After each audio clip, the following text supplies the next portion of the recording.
À la base, j'avais prévu dans ce cours de vous parler de deux sujets différents mais liés. C'est d'un côté, en partant de l'industrie du tabac, tous les cas où l'industrie doit essayer de contrer la science, parce qu'il y a un consensus scientifique qui va à l'encontre de ses intérêts, et l'autre, dont je ne parlerai finalement pas, parce que j'aurais besoin vraiment de ce qui est présenté la semaine prochaine, c'était plutôt en partant de l'industrie pharmaceutique, les cas où voilà, l'industrie pharmaceutique, c'est pas comme l'industrie du tabac, hein, c'est pas quelqu'un qui lutte contre le consensus scientifique selon lequel ces produits sont mortels, heureusement. Bon, on suppose quand même que certains médicaments soignent, on espère, mais il y a quand même il y a tout un ensemble de stratégies qui sont mises au point par l'industrie du médicament pour gonfler les résultats, pour faire passer comme très efficaces des choses qui ne le sont pas. Et en fait, c'est assez différent de l'industrie du tabac. J'en reparlerai peut-être une fois qu'on aura eu le cours de la semaine prochaine, parce que c'est vraiment toutes ces stratégies, par exemple, de l'industrie pharmaceutique, jouent beaucoup sur le fait que on peut faire des expériences qui ont au moins l'air scientifiques, qui sont scientifiques, mais on peut s'arranger un peu sur l'analyse de résultats, l'interprétation des données, etc. Donc là, aujourd'hui, je vais plutôt me concentrer sur un autre point qui est toutes les stratégies qui sont mises au point quand il y a besoin de lutter contre le consensus scientifique. Et on verra ce que je vais présenter aujourd'hui, c'est que c'est fait parfois au nom de la science, hein. Donc, c'est pas... il va y avoir toute une rhétorique de la bonne science versus la mauvaise science de la part de ceux qui souhaitent lutter contre le consensus scientifique. Alors, je vais commencer par partager mon écran. Voilà, c'est bon, tout le monde voit. OK. Alors, et aujourd'hui, je vais commencer en parlant de l'agnotologie. Je ne sais pas si vous connaissez, si vous avez déjà entendu parler. Donc, c'est un terme, l'agnotologie. Alors, donc ça, c'est le volume dont a été tiré l'article que je vous ai donné à lire pour aujourd'hui, hein, Agnotology, the making of ignorance. Donc, l'agnotologie, c'est un terme qui est introduit par l'historien des sciences Robert Proctor, qui est un des deux éditeurs de cet ouvrage, dans un ouvrage sur les cancer wars, c'est-à-dire les guerres scientifiques de communication autour de ce qui cause ou pas le cancer. Donc, en partie la cigarette, mais pas que. Donc, il y a eu plein d'autres choses, l'amiante, tous ces débats-là. Et qu'est-ce que c'est l'agnotologie? Selon Robert Proctor, c'est l'idée que c'est l'étude des sources culturelles et sociales de l'ignorance. Et ce que dit Proctor, c'est que dans la version classique de l'épistémologie, la façon dont on pense naïvement, mais tout le monde, les chercheurs, les philosophes, etc., à l'ignorance, c'est un peu que on commence par être l'ignorance c'est juste un vide, et puis il faut combler ce vide en accroissant la connaissance, et du coup, l'explication de l'ignorance, c'est pas quelque chose qui a besoin d'une explication, l'ignorance, parce que c'est un peu le point par défaut. Ce qu'il faut expliquer, c'est comment on sait des choses, un peu, voilà. L'image qu'il utilise, c'est un peu comme s'il y avait le champ entier des choses possibles, puis la connaissance grandit et repousse l'ignorance au fur et à mesure. Et ce que dit Proctor, c'est qu'en fait, c'est pas exactement vrai. Donc, c'est en partie vrai, hein. Il y a une partie de l'ignorance qui est due au fait que juste, on ne sait pas. On n'a pas de données sur le sujet, on n'a pas d'informations, etc. Mais ce que dit Proctor, c'est qu'il y a aussi plein de cas où, en fait, l'ignorance, elle a des explications sociales, politiques, culturelles, c'est-à-dire il y a des choses qu'on ne sait pas uniquement parce qu'on n'a pas les informations, mais parce que certaines forces ou certains biais sociaux ou culturels vont s'opposer à la construction de la connaissance dans ces domaines. Donc, par exemple, il donne plusieurs exemples, hein. Par exemple, il y a des choses qu'on ne sait pas parce que l'information est dissimulée, hein. Donc, tous les secrets militaires. En imaginant qu'il y a des extraterrestres qui sont atterris à Roswell, on pourrait dire que si c'était vraiment le cas, on pourrait dire que le monde est resté dans l'ignorance de cette vérité parce que ça a été dissimulé par les pouvoirs militaires. Mais il y a aussi des secrets industriels, hein. Donc l'exemple que lui il prend, c'est par exemple la recette du Coca-Cola n'est connue que de 2 ou 3 personnes dans le monde qui doivent absolument pas la partager. Donc on a un grand mystère épistémique ici, l'information est retenue et nous ne savons pas quelle est la vraie recette du Coca-Cola. Non pas parce que les informations n'existent pas, mais parce que les gens cherchent à dissimuler la vérité sur la recette du Coca-Cola. Alors, d'autres, c'est qu'il y a des questions qui ne nous intéressent pas. Il y a des choses pour lesquelles on pourrait avoir les informations, mais en fait, en général, ça ne nous intéresse pas pour différentes raisons. Je donnerai des exemples après, culturels, politiques. Donc, par exemple, oui, je peux prendre un exemple tout de suite ici. Par exemple, dans ce volume, il y a un chapitre qui est consacré à l'histoire de la recherche sur l'orgasme féminin et la sexualité féminine. Et donc, c'est un chapitre qui explique que, bon, bah, on en sait moins sur ça que sur d'autres aspects de la sexualité, par exemple masculine, bah, parce que ça intéressait pas trop les chercheurs. C'est pas que c'est plus mystérieux ou que supposément ça soit plus compliqué à percer, mais c'est juste que bah, y avait des biais dans les intérêts des chercheurs pour les différents sujets. Et enfin, il y a les tentatives volontaires pour semer le doute, sur lesquelles je vais me concentrer. Et donc, par exemple, le cas le plus connu, c'est l'industrie du tabac. Donc voilà, et la classification des types d'ignorance que Proctor fait dans l'introduction à ce volume, alors il dit que ce n'est pas exhaustif, c'est juste pour donner déjà une sorte d'idée. Il y a l'ignorance comme état natif, c'est ce que j'ai dit, c'est l'ignorance qui est juste due au manque d'informations, en fait, qu'on n'ait pas encore de l'information, qu'on n'ait pas encore les données. Par exemple, si on ne sait pas comment les pyramides ont été construites, c'est peut-être parce qu'on n'a pas assez d'informations et il faut faire plus de recherches pour... c'est pas faute de vouloir le savoir, il y a plein de gens qui travaillent sur le sujet, mais on n'a pas toutes les informations disponibles.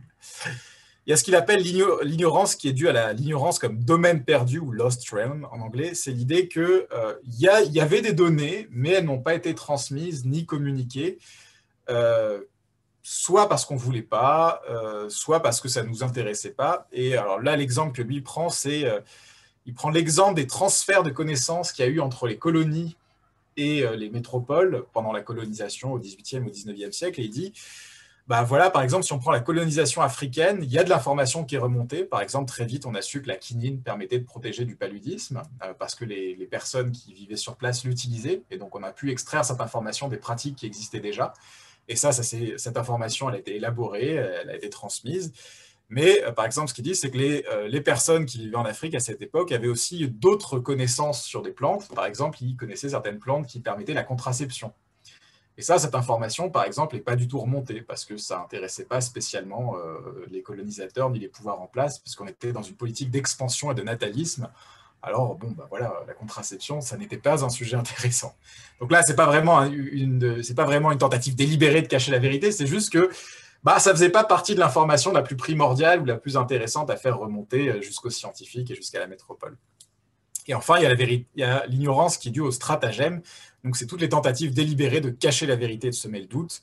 Donc, les secrets industriels ou les secrets militaires, mais aussi ce qui a été appelé plus tard les marchands de doute.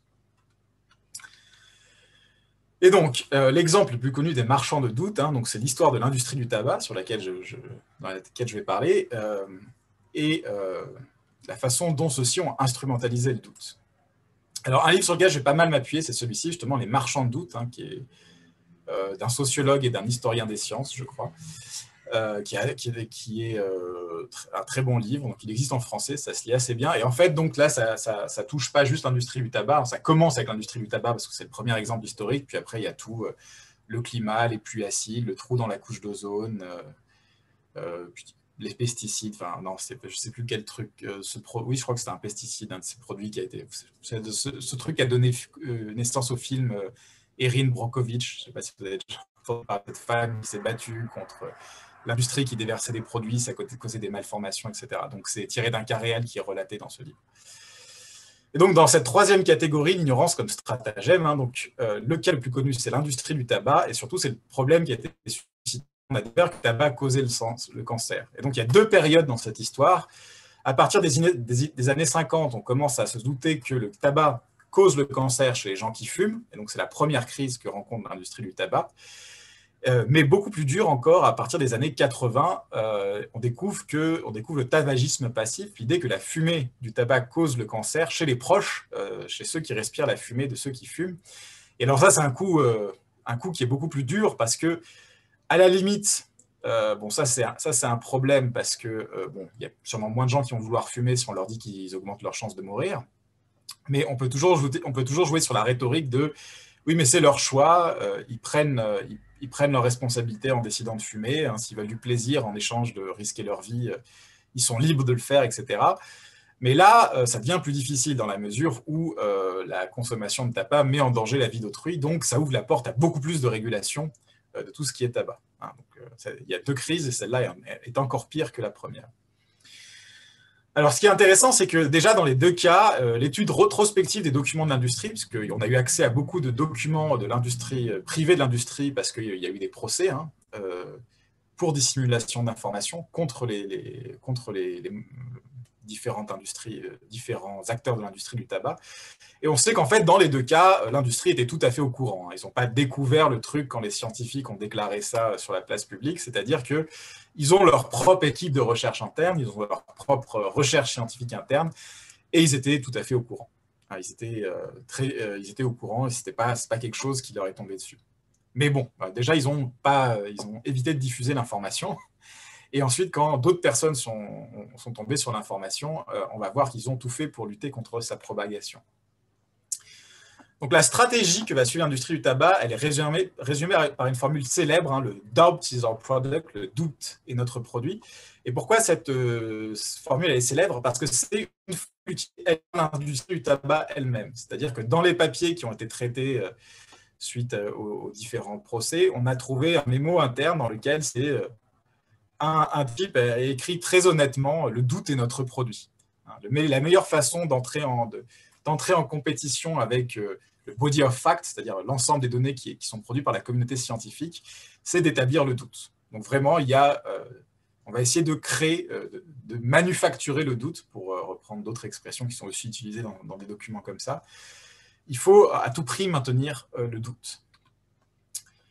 Alors, la crise, le premier grand coup dur pour l'industrie du tabac, elle arrive en 1953 avec la publication d'un article. Alors, qu'est-ce que c'est cet article? C'est un article où les chercheurs avaient pris des souris, puis les avaient enduites de goudron de tabac, et puis ils ont découvert qu'elles avaient un peu tendance à développer des cancers, à force de vivre enduites de goudron de tabac. Il y avait la question, il y avait l'idée, donc une des conclusions, c'était que probablement la consommation de goudron de tabac avait un potentiel carcinogène, de produire des cancers, et que donc la cigarette était potentiellement une source de cancer, et en particulier de cancer du poumon.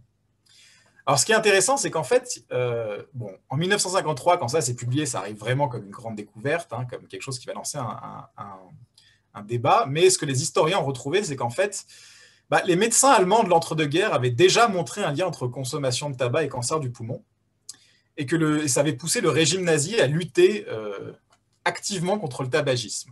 Et en plus, ça allait de pair avec une partie de l'idéologie nazie qui mettait beaucoup l'accent sur la santé, la pureté du corps. Vous savez, c'est un peu... il y a cette idée selon laquelle beaucoup le nazisme était aussi proche du végétarisme. Et c'est vrai en partie, mais le végétarisme nazi, ce n'était pas pour le bien-être des animaux. C'était vraiment une question de pureté, de culte du corps et de la force de la race aryenne, si vous voulez.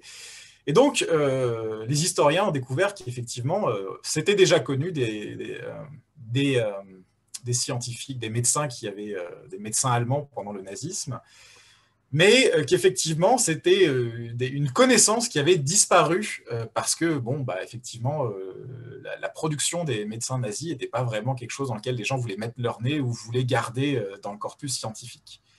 Donc ça, c'est intéressant parce qu'on a là encore un cas d'information qui se perd pour des raisons... là, on va dire des raisons plutôt éthiques ou morales, parce que les pratiques des médecins allemands à l'époque n'étaient pas toujours tip-top du point de vue de l'éthique, on va dire. Donc voilà, dans les années 50, on redécouvre ça, l'idée que le tabac peut causer le cancer. Et en réaction, on a une sorte d'alliance des plus grandes firmes de tabac américaines qui vraiment font un meeting secret. Alors, dans l'article que je vous ai donné, il y a écrit 6 plus grandes compagnies. Moi, dans les autres trucs que j'ai, c'est 4. Donc, je vais supposer que c'est 4 et que c'est une erreur dans l'article que je vous ai donné. Et donc, ils s'allient et ils font appel communément à une firme de relations publiques qui va les conseiller pour sauver leur industrie. Et la mission que se donne l'industrie du tabac sur les conseils de cette firme de relations publiques, c'est la suivante, c'est de faire perdurer le doute scientifique. Alors, donc, à cette époque, le but de l'industrie, il est triple, c'est de pousser les gens à continuer du tabac. Il faut diminuer la peur qu'il pourrait y autour d'y avoir de la consommation. Il faut éviter la mise en place de régulations par les autorités. Donc, on sait qu'au fur et à mesure des années, il y a eu des régulations qui se sont mises autour du tabac. Par exemple, en France, on a eu une augmentation de la TVA autour du tabac qui est très connue et qui pousse les gens à aller acheter leur tabac dans d'autres pays.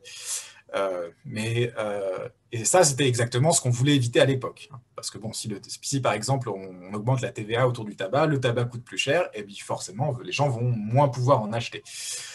Donc, il fallait éviter la mise en place de régulation et aussi garder les subventions données par l'État. Donc ça, c'est propre aux États-Unis. Hein. Il y avait aussi pas mal de subventions de l'État pour l'industrie du tabac. Et enfin, surtout, il faut éviter d'avoir dédommagé les victimes du produit, c'est-à-dire les gens qui développent des cancers suite à une trop grande consommation de tabac. Il faut éviter d'avoir à leur verser des dommages et intérêts.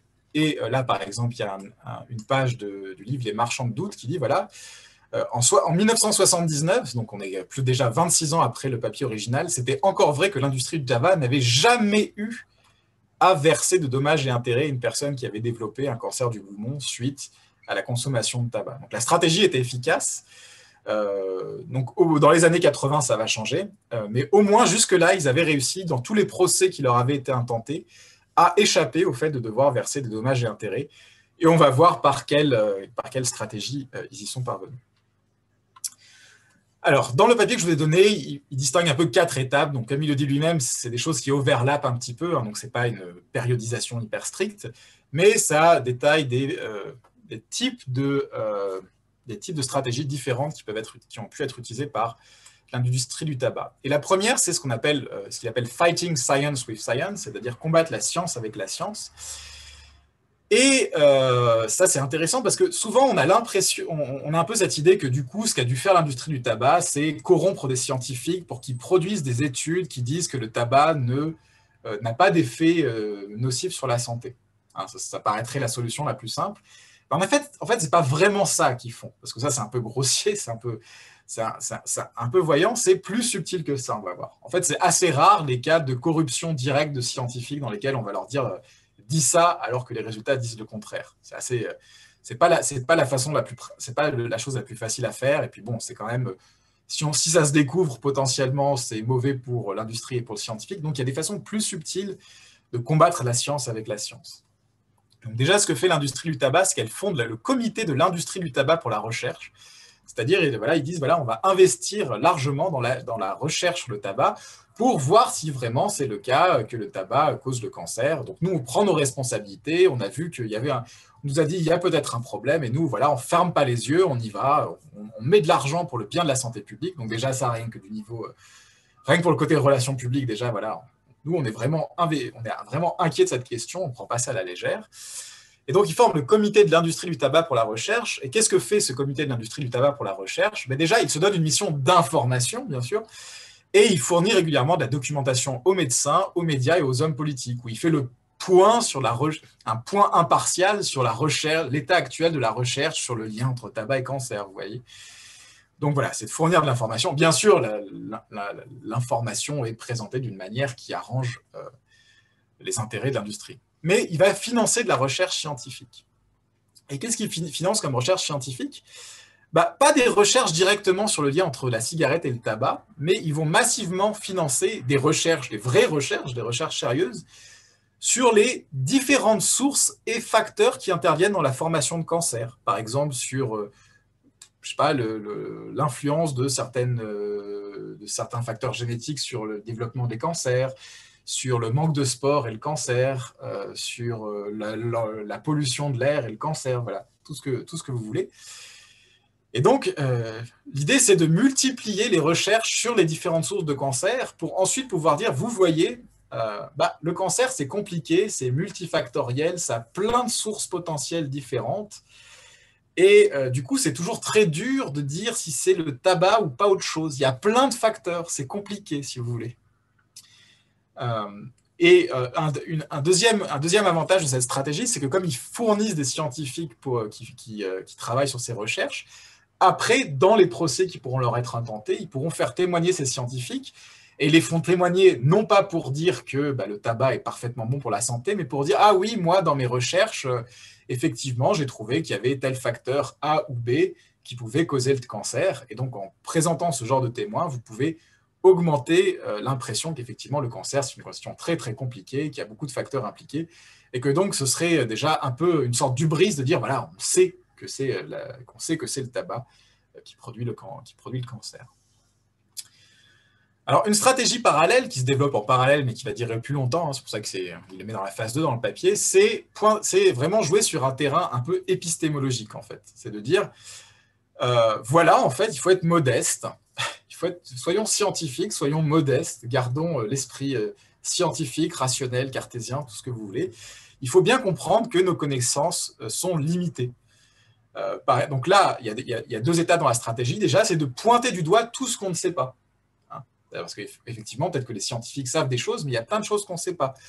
Par exemple, on peut dire, oui, les scientifiques disent qu'il y a une corrélation entre la consommation de tabac et les cancers du poumon, mais les scientifiques ne savent pas, et c'est vrai à l'époque, ce n'est pas un mensonge, ne savent pas quel est le mécanisme causal qui relie la fumée de cigarette au cancer du poumon. Donc on a la corrélation, mais on n'a pas la connaissance du mécanisme. Donc là, par exemple, toujours dans le livre Les marchands de doute, il y a une collection des questions que posaient les experts de l'industrie du tabac en disant voilà, les expériences montraient que des souris de laboratoire développaient un cancer de la peau lorsqu'elles étaient enduites de goudron de tabac, mais pas lorsqu'elles étaient placées dans des chambres remplies de fumée. Pourquoi ? Pourquoi les taux de cancer variaient-ils beaucoup de ville en ville, même lorsque les taux de tabagisme étaient semblables ? D'autres changements environnementaux comme la pollution de l'air étaient-ils corrélés avec le cancer du poumon ?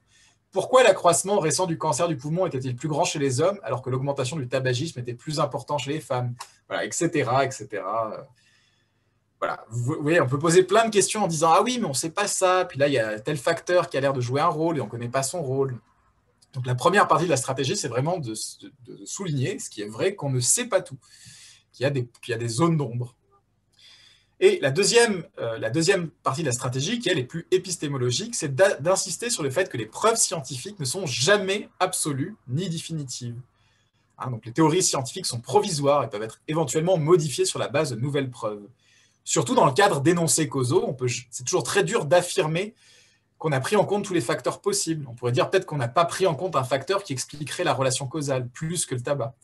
Et c'est d'autant plus difficile qu'on est là dans un cadre où on ne peut pas vraiment faire d'expérience directement sur les humains. On ne peut pas prendre un groupe d'humains, puis on ne peut pas faire une expérience en double aveugle où on se dit, voilà, vous fumez 3 paquets par jour pendant 10 ans, et puis vous ne fumez pas, et puis on va essayer de garder tout constant, et on va être sûr que c'est ce facteur. Donc là, on est vraiment obligé d'avoir les mains dans des études observationnelles beaucoup plus complexes. Alors bien sûr, il y a des expériences sur les animaux, mais là, on peut encore dire, oui, mais est-ce qu'on peut toujours affirmer que ce qui vaut pour les animaux vaut aussi pour les humains ? Et la réponse est non, effectivement. Et donc là, vraiment, c'est l'idée de jouer à la science contre la science, dans le sens où il y a vraiment toujours cette idée qui est un peu générale, qui est partagée par les scientifiques, selon laquelle, oui, le scientifique avance avec prudence, il doit toujours douter. Et là, on insiste sur le fait, oui, il faut douter, il faut avancer avec prudence. On ne sait pas tout, donc on ne peut pas affirmer. Donc voilà, par exemple, ce que dit le livre Les marchands de doute. Le doute est crucial en science, dans la version que nous nommons curiosité ou scepticisme de bonne aloi. Il pousse la science vers l'avant, mais cette notion peut aussi rendre la science vulnérable à des mésinterprétations, car il est facile de sortir ces incertitudes de leur contexte et de me donner l'impression que tout est incertain. Ce fut la trouvaille de l'industrie du tabac. Vous pouviez utiliser cette incertitude scientifique normale pour miner le statut de la connaissance scientifique véritable. Comme au jujitsu, vous pouviez utiliser la science contre elle-même. C'est vraiment ce mouvement-là.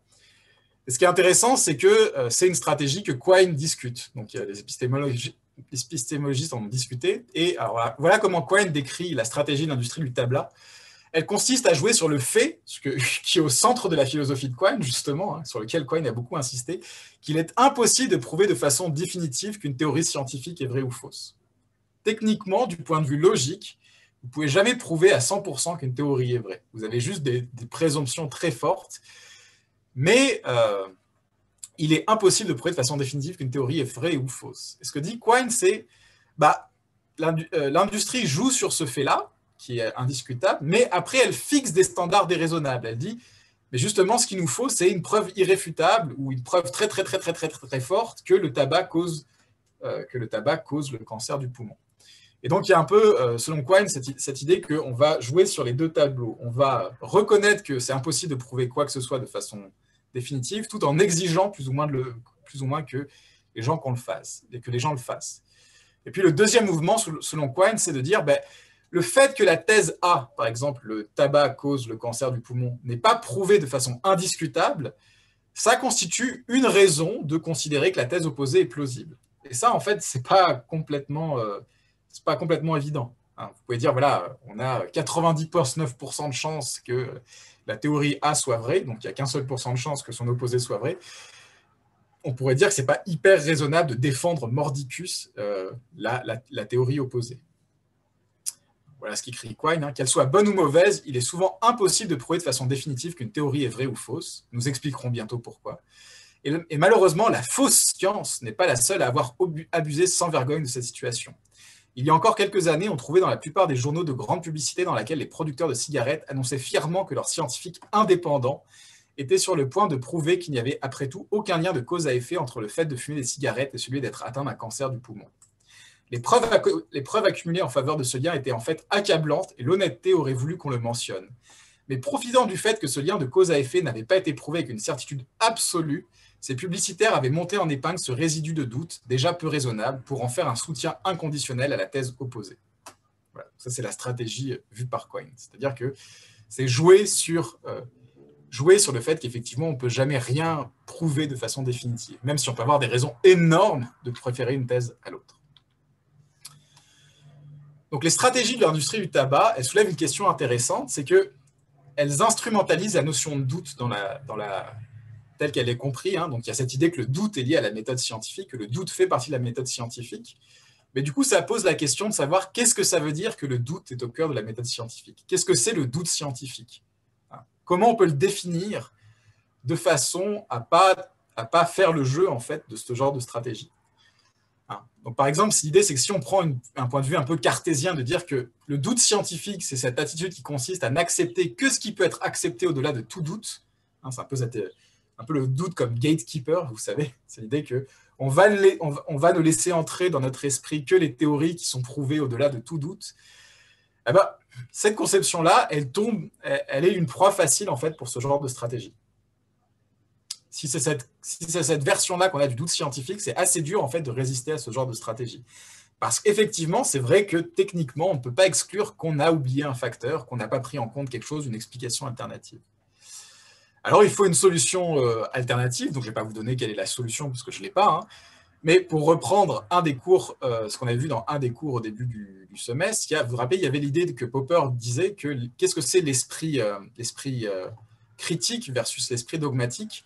Ce n'est pas un esprit qui n'accepte des théories que lorsqu'elles ont été prouvées, c'est un esprit qui est prêt à réviser les théories qu'il accepte déjà sur la preuve des expériences supplémentaires. Donc l'idée là, c'est que le doute, ce n'est pas une sorte de portier à l'intérieur de la boîte de nuit de l'esprit qui va rejeter toutes les théories qui ne sont pas encore assez prouvées.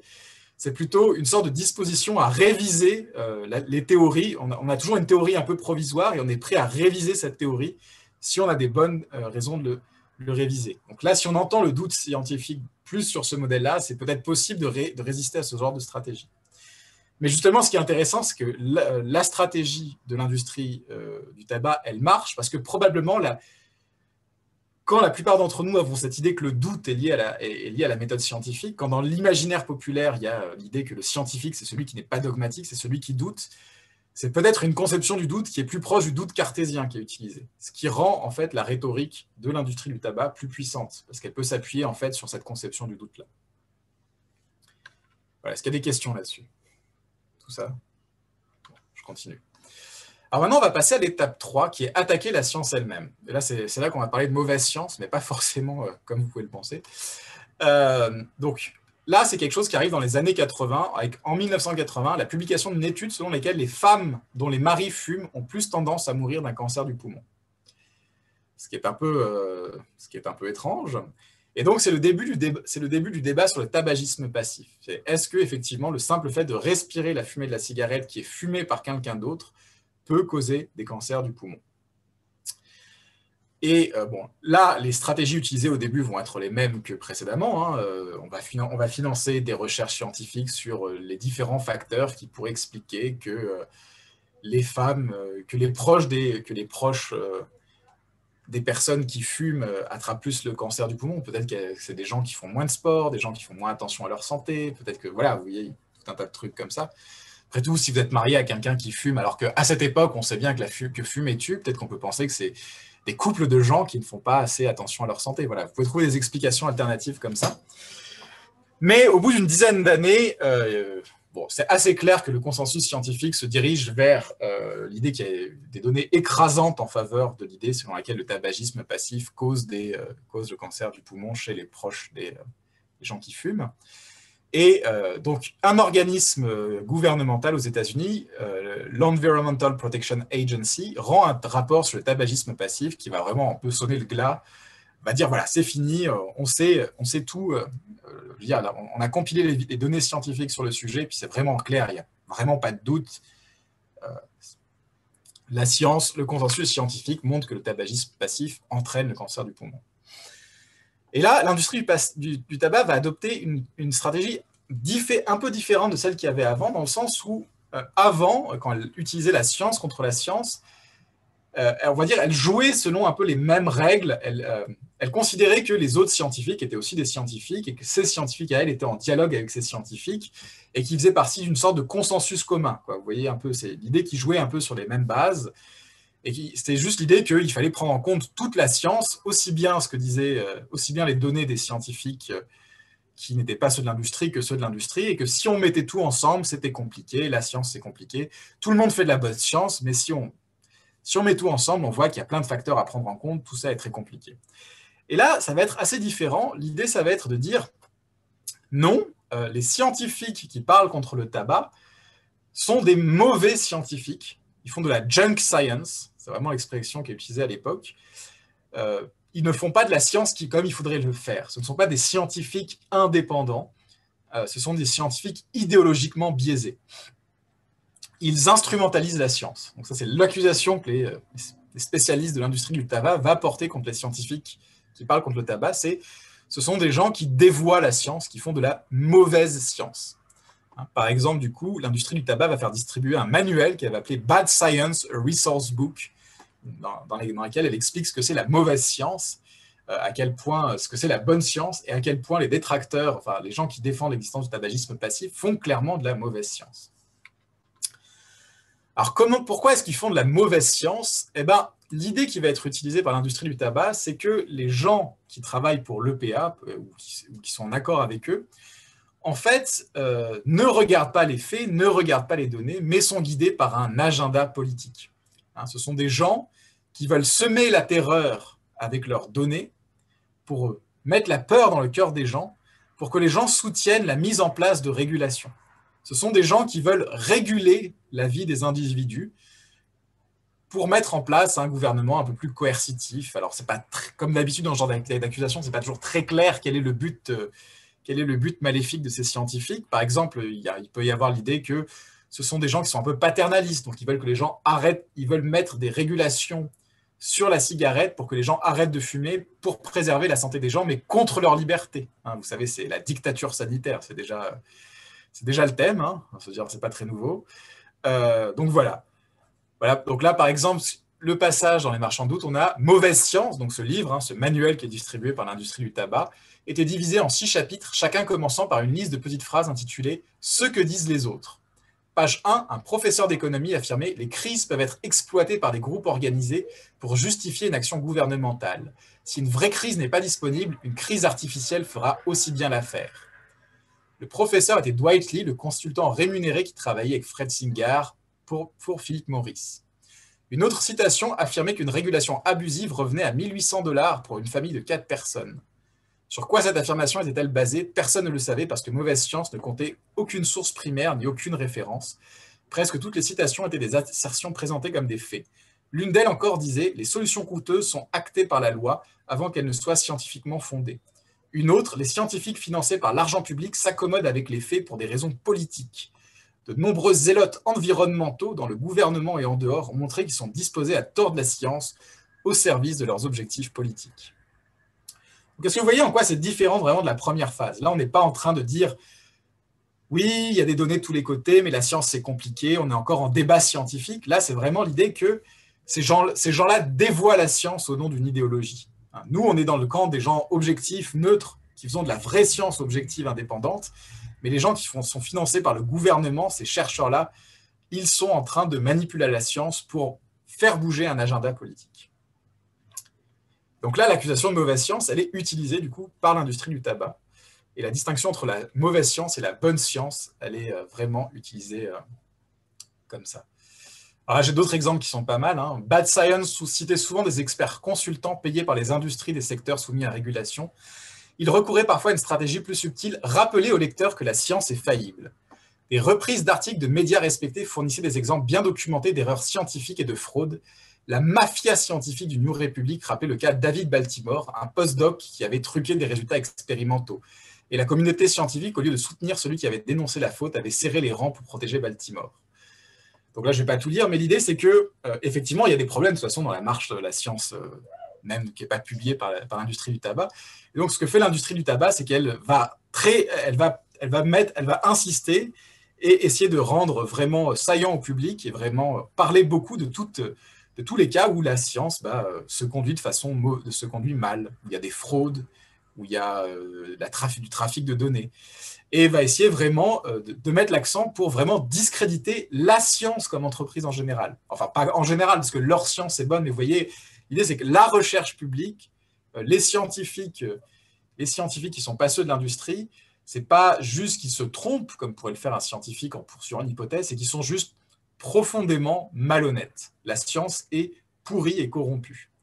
Et c'est très important parce que c'est un discours qu'on retrouve aujourd'hui chez des gens qui n'ont rien à voir avec l'industrie du tabac, hein, qui ne voudraient pas du tout bosser avec l'industrie du tabac, justement, pour qui l'industrie du tabac, c'est le pire. Mais c'est toute une rhétorique et une méfiance de la science qui a pris sa source dans les stratégies de l'industrie du tabac. Et d'ailleurs, ce qui est assez rigolo, c'est qu'aujourd'hui, des gens qui vont dire la science est corrompue, la science est pourrie, les scientifiques, on ne va pas leur faire confiance, des fois, ils vont citer en disant, mais par exemple, très longtemps, les scientifiques, ils ont été corrompus par l'industrie du tabac. On voit bien qu'ils ont menti pour couvrir l'industrie du tabac. Mais en fait, vous voyez que c'est beaucoup plus compliqué que ça.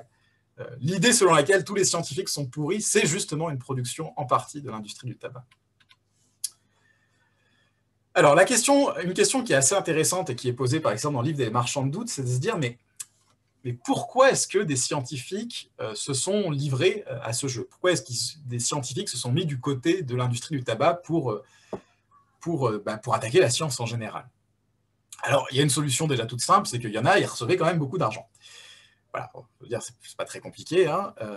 Il y a eu des cas à l'Université de Genève. Hein. Vous pouvez chercher historiquement. Personne n'est à l'abri.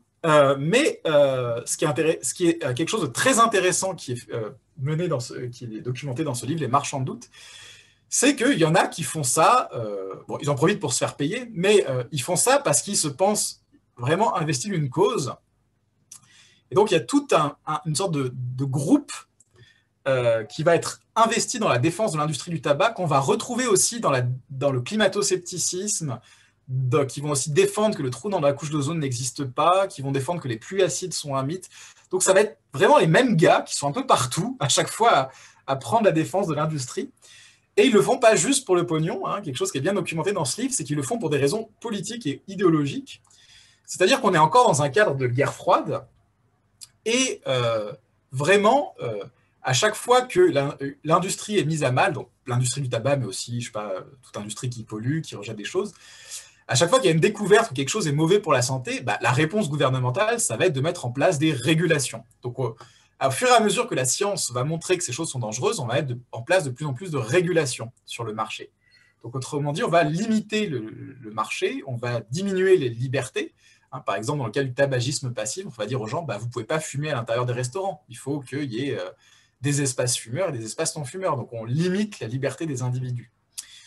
Et donc, pour tout un tas de scientifiques, enfin, pas tout un tas, pour ce groupe de scientifiques, eux, ce qu'ils voient là-dedans, c'est une attaque contre la démocratie à l'américaine, contre le libre marché, les libertés individuelles. Autrement dit, pour eux, c'est une lutte vitale, politique, pour la démocratie, d'aller défendre l'industrie du tabac et les autres industries, parce qu'ils ont vraiment la conviction qu'en face, les scientifiques qui s'opposent aux industries et qui demandent des régulations, ce sont en fait juste une grosse bande de communistes et de socialistes qui veut mettre en place un État un peu qui régule trop, quoi, un État socialiste, enfin, toutes ces choses horribles, quoi.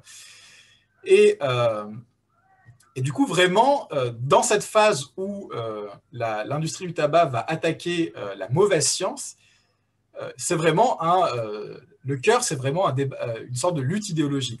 Il y a vraiment l'idée que ceux qui sont contre l'industrie sont vraiment corrompus par une idéologie politique. Et vous voyez que c'est une idée, par exemple, qui reste prégnante dans tout ce qui est, par exemple, touche au changement climatique.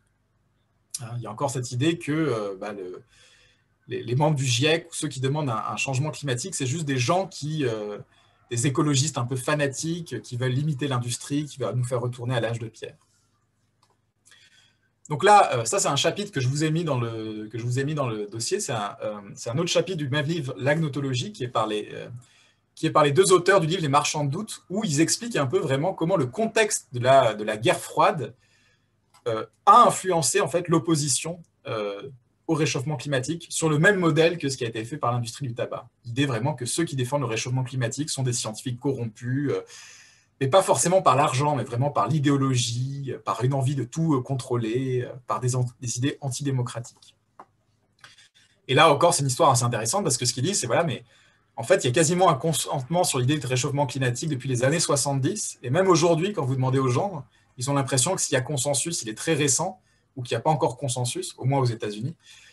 Mais en fait, ça fait très longtemps qu'il y a une sorte de consensus, et là encore, il y a eu beaucoup d'efforts assez efficaces pour entretenir l'idée qu'il n'y a pas de consensus sur la question. Enfin, on arrive à l'étape 4 dans la stratégie de l'industrie du tabac, c'est celle qui consiste à dire, en fait, tout le monde savait, en fait, on sait depuis très longtemps, donc il faut laisser passer un peu de temps, hein, donc c'est la phase la plus récente, celle qui consiste à dire, oh, mais en fait, ça fait très longtemps qu'on sait ou qu'on se doute que le tabac, c'est mauvais pour la santé, donc ceux qui fument et qui développent des cancers du poumon, de toute façon, c'est eux qui ont pris la responsabilité, ils le savaient très bien. Donc nous, on n'est pas responsable, nous, on vend un produit dont tout le monde sait qu'il est dangereux, et donc, si les gens le consomment, c'est eux qui sont responsables, parce que tout le monde sait que c'est dangereux. Alors, la question, c'est comment est-ce qu'on rend ça compatible avec les stratégies précédentes, parce que ça a l'air un petit peu contradictoire. Et il y a un outil rhétorique qui est utilisé par l'industrie du tabac sur ce point de vue-là, c'est de faire la différence entre la connaissance scientifique et la connaissance populaire. L'idée qu'ils vont défendre, c'est que le bon sens sait certaines choses que la science met du temps à prouver. Leur idée, c'est, par exemple, combien de médicaments de l'industrie pharmaceutique utilisent des molécules qui étaient présentes dans des plantes qu'utilisaient, par exemple, qu'on utilisait depuis des siècles. Je vois, par exemple, l'écorce de bouleau et je sais pas, c'est pas l'aspirine, voilà, un truc comme ça. Enfin, des choses comme ça. Et donc, l'idée, c'est de dire, il y a des choses qu'on sait, avec des gros guillemets, avant que ça soit prouvé scientifiquement. Et la défense, ça va être de dire, oui, comme on l'a dit, ça a été très compliqué de prouver que le tabac causait le cancer. Hein. Du point de vue scientifique, il fallait faire beaucoup de recherches. Ce n'était pas aussi simple. Mais en même temps, c'était quand même un peu du bon sens de se dire que ce n'était pas forcément bon pour la santé, quoi. Donc, on le savait, mais pas encore scientifiquement, si vous voulez. Donc là, c'est vraiment l'étape de la dernière extrémité. Mais ce qui est intéressant, et ce que Proctor décrit, c'est que, du coup, dans les étapes plus récentes, ce n'est pas seulement les sciences dures qui sont touchées par la cooptation par l'industrie du tabac, mais dans cette dernière phase, il y a beaucoup de cooptation des historiens, du coup. Beaucoup d'historiens dont les recherches sont payées par l'industrie du tabac, et beaucoup d'historiens qui viennent témoigner à la barre pour l'industrie du tabac. Pourquoi? Parce que maintenant, il faut réécrire un peu l'histoire du tabac pour dire oui, on ne savait pas, c'était compliqué, mais en même temps, il y avait déjà des traces dans la culture populaire de cette idée-là. Donc, il faut faire une sorte d'histoire un peu. Il faut réussir à garder le contrôle sur l'histoire justement de tout ce qui s'est passé depuis 1950. Et donc, les historiens sont contactés par l'industrie du tabac. Et d'ailleurs, pas uniquement les historiens, parce que j'ai moi-même été contacté par l'industrie du tabac. Sans déconner. Parce que comme je travaille dans tout ce qui est justement bonne science et mauvaise science et tous les projets sur la réplication, etc., j'ai reçu, je ne sais plus de quelle industrie du tabac, un mail il y a quelques mois me disant qu'ils seraient très intéressés, parce qu'ils s'intéressent beaucoup à la bonne méthodologie scientifique et à la façon de l'améliorer. Ils adoreraient que j'aille faire une conférence chez eux sur le sujet. Donc là, on est encore toujours dans cette démarche qui consiste à faire, oui, on est très intéressé par la bonne science, vous savez, nous, on est méthodologiquement très, très rigoureux. Bon, je ne suis pas allé, mais je ne sais pas combien c'était payé, je n'ai pas demandé. Voilà. Donc ça, c'est un peu l'histoire de comment, en fait, se développe une sorte de pseudo-science, parce que vous voyez qu'à part dans la première phase, en fait, ce n'est pas vraiment de la recherche scientifique qui est faite. C'est donner l'illusion qu'il existe une science parallèle à la science de ceux qui disent que l'industrie du tabac existe. Donc là, on est vraiment dans le sens pseudo-science, où on fait comme s'il y avait une science qui n'existait pas d'une certaine façon. Et ce qui est intéressant, c'est que dans cette rhétorique, on va avoir cette distinction entre bonne science et mauvaise science, mais qui va être utilisée par l'industrie du tabac. La mauvaise science, c'est celle qui fait pour des fins idéologiques, tandis que la bonne science, c'est celle du scientifique complètement objectif qui va juste regarder les données. Et donc, pour en venir à l'article que je vous avais donné pour aujourd'hui, une des stratégies de l'industrie du tabac, ça va être de jouer en fait sur les demandes d'impartialité des journalistes. Donc là, je vais faire très vite, je ne vais pas vous résumer tout le papier parce que vous l'avez lu. Et donc, c'est un article de Christensen qui est toujours tiré du livre sur l'agnotologie et qui dit, voilà, de la même façon que l'industrie du tabac a retourné la notion de doute scientifique contre la science, c'est-à-dire elle s'est emparée de l'idée il faut douter, il ne faut pas être dogmatique, et qu'elle a retourné ça contre la science, elle a aussi retourné, selon lui, les standards d'objectivité, de fairness du journalisme. Alors, je n'arrive pas à trouver une traduction qui me satisfait à fairness, parce qu'on pourrait dire de balance, peut-être d'équité. Ouais, peut-être que voilà, j'aurais dû penser à équité. Je pense que c'est mieux que justice. Voilà. Une sorte de traitement équitable, je pensais, l'idée de traitement équitable de l'information. Et ce que décrit Christensen dans ce papier, hein, donc vous avez lu, vous savez, c'est cette idée selon laquelle, lorsqu'il y a eu professionnalisation du journalisme à la fin 19e, début 20e, il y a eu certains codes de conduite qui ont été édictés, on va dire, à l'intérieur de la profession journalistique, et il y a eu beaucoup d'insistance sur le fait qu'il fallait que le journaliste soit objectif, hein, qu'il traite l'information de façon objective, sans prendre parti. Il faut voir que ce n'est pas quelque chose qui existait depuis le début du journalisme. Hein. La presse existe depuis plus ou moins le début du 19e siècle, hein, même avant, et les journaux du début du 19e siècle, c'est assez intéressant, parce qu'aujourd'hui, on parle des fake news et des trucs comme ça, mais si vous prenez les journaux de l'époque, par exemple, quand on a commencé à introduire les vaccins contre la variole, vous avez déjà des dessins de presse où, quand les gens sont piqués par le vaccin, ils se transforment en vaches, quoi. Donc, c'est pas du tout quelque chose de nouveau. Ou quand il y a eu l'installation de l'électricité dans les villes, hein, avec des lignes électriques, vous avez des dessins de presse aussi avec la mort qui est composée de fils électriques qui planent sur la ville, etc. Donc, voilà, le journalisme, c'était pas forcément mieux avant, quoi. Même si je ne dis pas qu'il n'y a pas beaucoup de problèmes spécifiques à aujourd'hui, mais il ne faut pas idéaliser. Vraiment, la professionnalisation du journalisme, c'était dans ces années-là, où il y a eu cette idée qu'il y avait des mauvais journalistes et puis il y avait des bons journalistes qui devaient suivre un code de conduite selon lequel ils devaient être objectifs. Et ce que dit Christensen dans cet article, c'est l'idée que la façon dont est interprétée l'objectivité par les journalistes, c'est celle selon laquelle comme il ne faut pas prendre parti, il faut laisser parler les deux points de vue sur une question. Hein, il y a tendance à interpréter cette chose-là chez les journalistes et vraiment à essayer d'être équitable comme un juge serait équitable, c'est-à-dire il laisserait parler les deux camps, hein, la défense et l'accusation. Il ne donnerait pas la parole juste à un des deux parties dans un procès. Mais la différence en plus entre le juge et le journaliste, c'est que le journaliste aussi évite des fois de se prononcer au nom de cette objectivité. Il va juste donner une version et puis l'autre, sans forcément lui dire quelle version est meilleure que l'autre, comme le pourrait le faire un juge qui doit trancher à la fin du procès. Et donc, ce que fait l'industrie du tabac en utilisant l'objectivité, c'est qu'elle va, à chaque fois qu'un journaliste va mentionner un problème lié au tabac, hein, pour la santé, elle va contacter ces journalistes pour dire « Oui, mais vous n'avez pas pris en compte les voix opposées, hein, les gens qui disent le contraire, donc votre article il est un peu biaisé, il n'est pas vraiment objectif. » Et ça va vraiment être une campagne massive de l'industrie du tabac pour dire « Il faut que les journalistes soient objectifs, c'est qu'il faut qu'ils invitent nos experts. » Et là, par exemple, un truc qui me fait beaucoup rire, alors je ne me rappelle plus si c'est dans le papier que je vous ai donné ou si c'est dans un autre, celui où ils disent voilà, que l'industrie du tabac va développer un index d'objectivité pour noter les différents journaux, les différents journalistes, en fonction de s'ils donnent vraiment la parole aux deux camps ou s'ils prennent juste un point de vue. Et donc, en quoi c'est une stratégie ?